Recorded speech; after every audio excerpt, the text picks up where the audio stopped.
Out of all the wrestling games to come out during the WWF's new generation, by far the best, in my opinion, is WrestleMania the arcade game.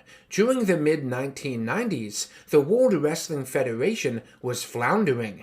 They were in an awkward transitional period between two of their biggest and most lucrative, the golden era that was dominated by Hulk Hogan in the late 1980s, and the grittier and adult-oriented attitude era that would emerge in the late 90s into the early 2000s. Pay-per-view buy rates, attendance figures, and television ratings during the new generation were all down, some of the lowest the company had ever seen. Creatively, the WWF seemed to be out of touch with their audience, as many of their wrestlers and storylines were becoming goofier and cartoony. While not every aspect of the new generation was bad, in hindsight, most of it felt very artificial and one-dimensional, an insult really to anyone watching.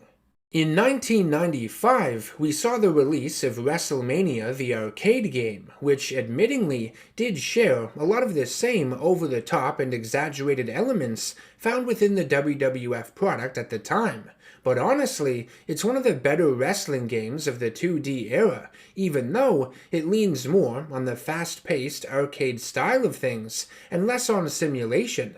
WrestleMania was fairly popular when it first came out, but I feel the reception towards it in recent years has become lukewarm, sometimes even bordering on negative. I think the reason for that is because of its perceived difficulty and seemingly complicated controls. It's the kind of game that requires patience to get good at, and it's the type of patience I don't think many gamers nowadays, especially ones that play wrestling games, possess.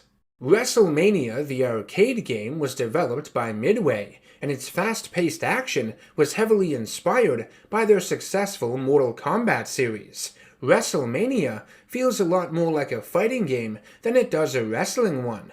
There are a lot of insane, supernatural-looking moves, like Undertaker firing ghosts out of his hands, or smashing guys on the head with literal tombstones. The arms of Razor Ramon will transform into actual razor blades. Bam Bam Bigelow's head will catch on fire, and Doink the Clown will utilize joy buzzers and giant mallets to injure his foes.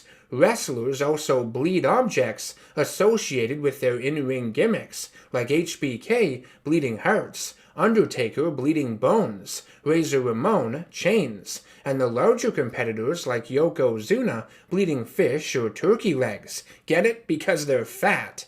Despite all the crazy animations going on the surface level, there are still quite a bit of legitimate wrestling moves in the game as well, like Irish whips and rebound grapples, vertical suplexes, backbreakers, pile drivers, bulldogs, and neckbreakers. Some of the wrestlers can perform their signature moves too, like HBK's super kick that can be spammed into a multi-hit combo, Bret Hart's sharpshooter, Yoko's bonsai drop after climbing up to the top turnbuckle, Bam Bam's diving headbutt, even Razor Ramon's Razor's Edge. The roster in WrestleMania consists of 8 wrestlers, which may seem small compared to today's standards, but back then it was acceptable, and the names here are a strong representation of 1994-1995 era WWF. You've got Bret Hart, Shawn Michaels, The Undertaker, Lex Luger, Razor Ramon, Bam Bam Bigelow, Doink the Clown, and Yokozuna. Several home ports of the game were released. The one I own that I'm reviewing is on the PlayStation, but I know some of them, like the SNES version, don't include Bam Bam Bigelow or Yokozuna. Each wrestler has a basic and strong variation of their punches and kicks, using the 4 face buttons. Grapples can be performed by pressing towards triangle, and then you have a short window to input a button combination before your opponent does to do a move. If you are too slow, the move can be reversed, and some of these moves can be done multiple times in succession within a combo. Irish whips can be done by pressing away triangle, and then away triangle again to grapple your opponent on the rebound. While running, they are given time to recover from it though, so make sure you're not sending them 3/4 of the way across the ring, expecting to grab them afterwards without any objection. Landing attacks builds up your combo meter, which can then be used to activate devastating combos if you know the button sequences, though usually I just mash buttons and activate them by sheer luck. That seems to work for me. If you have a full combo meter when you are pinned, that is when your health drops to 0 and your opponent is about to win the round, you can mash buttons to kick out and get a second wind, though your health will be extremely low and one more attack after this usually seals your fate. WrestleMania can be played in one of two modes, two separate arcade ladders. One has you fight for the Intercontinental Championship, consisting of 4 singles matches, 2 2-on-1 matches, and a final 3-on-1 battle for the title. The World Championship ladder has you play through 4 2-on-1 matches, 2 3-on-1 matches, and then a WrestleMania challenge against all of the wrestlers in the game you have to eliminate one by one, sort of like a Royal Rumble. When you reach the end of your ladder and win the belt, you get a congratulatory message with ring pyro and the cameraman going apeshit. It's pretty awesome. I have the PS1 port of the game, which was actually developed by Sculptured Software and published by Acclaim, and the WrestleMania challenge at the end of the WWF title run is not as smooth as it would be on the original arcade by Midway. After each opponent is defeated, a loading message pops up on screen and breaks up the flow of gameplay. Not ideal. When I play casually, I find the Intercontinental title run to be far more satisfying anyways. I like its mixture of singles matches and handicap matches. There is more of a variety. The graphics and overall presentation of WrestleMania is incredible. It utilizes the same digitized graphics Midway used for those early Mortal Kombat games by recording footage of the wrestlers in studio. The wrestler sprites look great, and so do all of the move animations. There is only one ring and arena in this game, but that too looks visually striking.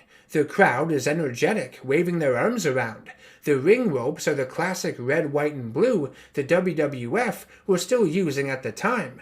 The ring apron is a lighter blue with the classic WrestleMania logo printed on the side of it, and if you get thrown outside the ring, you can see the padded mat surrounding it, not to mention the unforgiving concrete beneath. Vince McMahon and Jerry Lawler provide commentary for the game, with a few quips here and there. You even get a few unbelievables from Vince when you win some matches.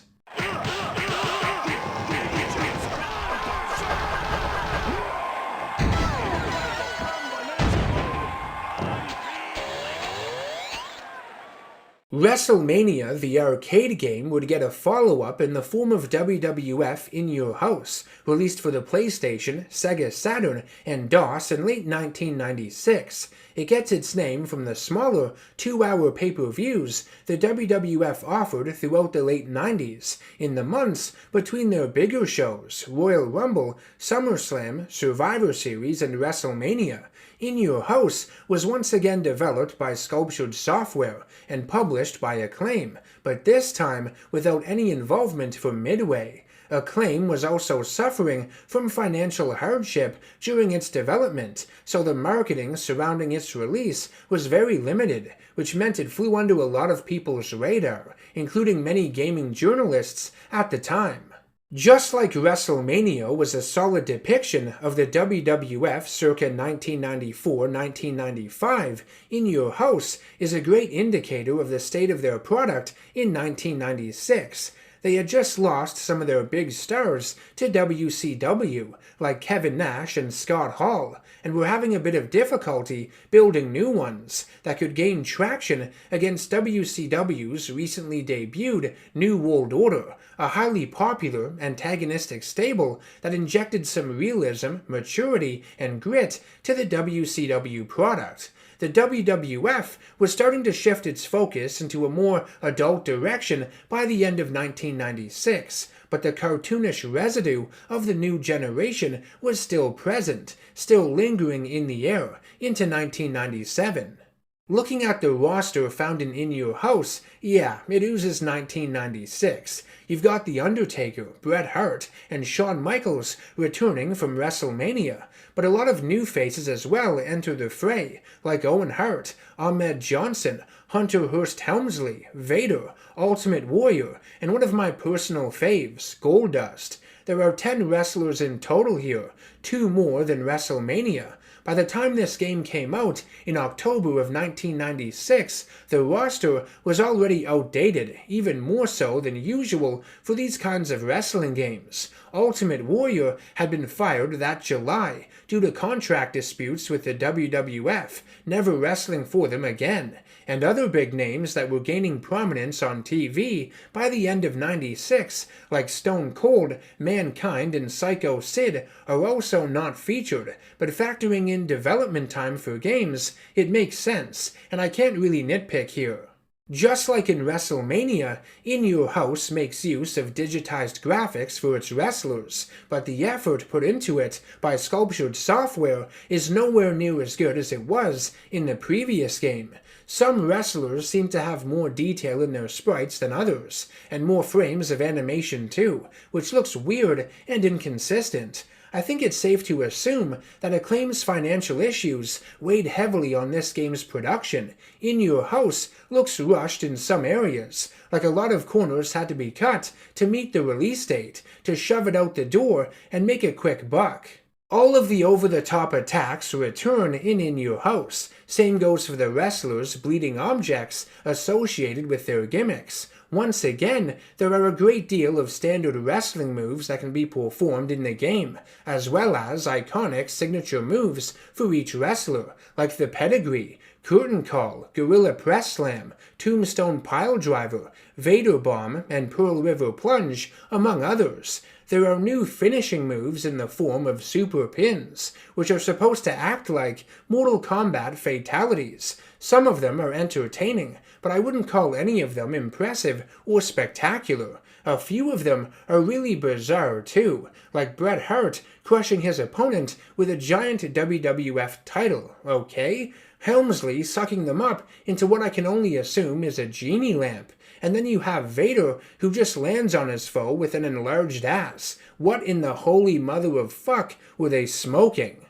Another addition In Your House makes to its gameplay compared to WrestleMania is that it implements power-ups in the shape of WWF logos that fly into the ring. The silver ones add to your combo meter and help you move faster, whereas the red ones are actually power downs, which need to be avoided as they can sometimes lower your health, which is annoying. These icons are completely unnecessary, and the only thing they add to this game is unwanted difficulty and frustration.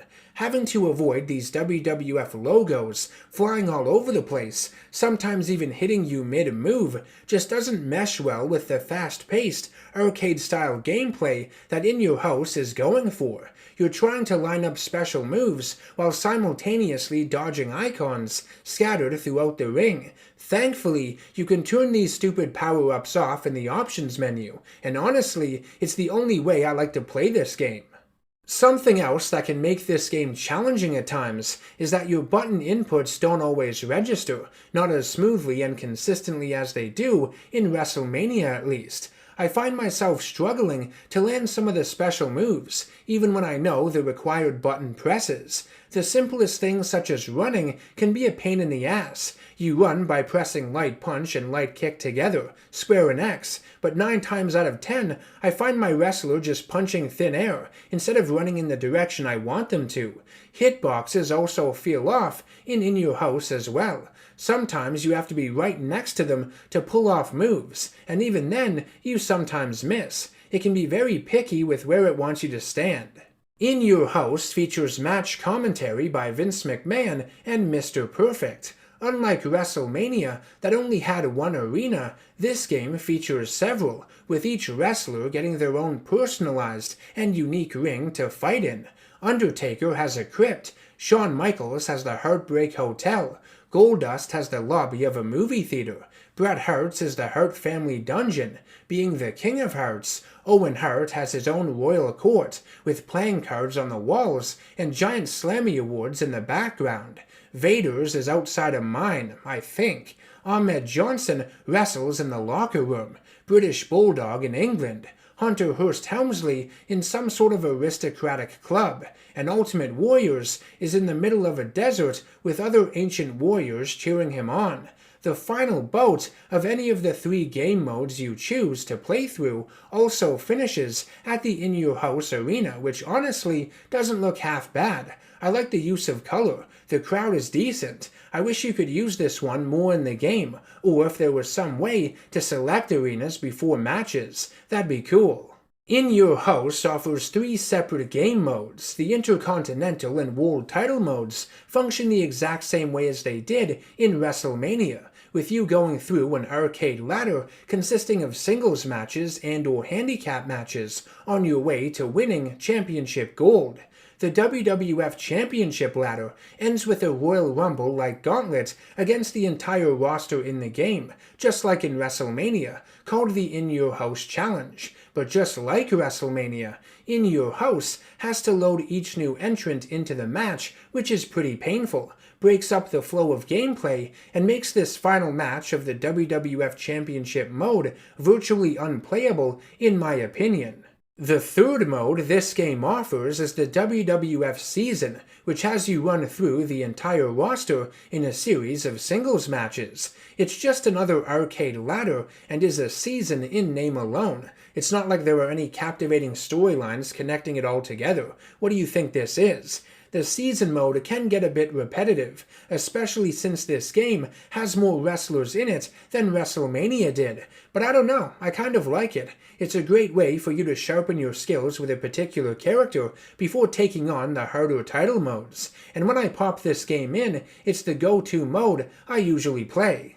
I find that a lot of people tend to bash In Your House online. Very few have anything that positive to say about it. And I mean, yeah, it's not as good as WrestleMania, that's a given. Acclaim cut a lot of corners with it and rushed it out onto store shelves. The gameplay isn't as polished as in WrestleMania. The character models and animations are not as impressive, and even the overall presentation was downgraded. Look at what you got to see in between matches in WrestleMania. Your wrestler running down an endless ring to face the next challenger. Here, you just get boring still images sliding in on a purple background.